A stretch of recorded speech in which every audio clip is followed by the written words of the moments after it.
Welcome to the Genius Factory. Enjoy the video. In this video, I will explain how to make a fish motor at home.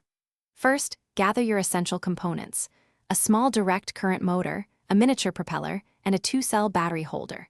You will also need 2 standard AA batteries to power your creation. Additionally, prepare a small, empty plastic bottle or container to serve as the motor's protective housing.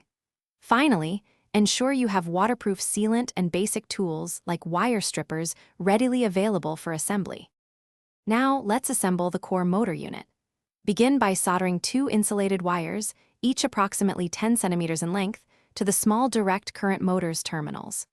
Next, firmly attach your miniature propeller to the motor shaft, ensuring it is secure and centered.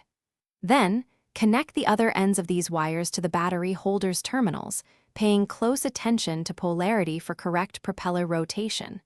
Double-check all connections for stability. The next crucial step is waterproofing and integration. Carefully place your assembled motor and battery holder inside the small plastic bottle or container.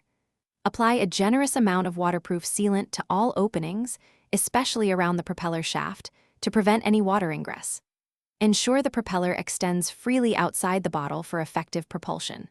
Finally, securely attach this sealed motor unit to your chosen fish body using a strong, water-resistant adhesive. With your fish motor assembled and waterproofed, it's time for testing. Insert 2 fresh AA batteries into the battery holder to power the motor. Gently place your fish motor into a shallow basin or bathtub filled with water. Observe its operation. The propeller should spin, propelling your fish forward. If needed, adjust the propeller's angle or the motor's placement on the fish body for optimal speed and direction.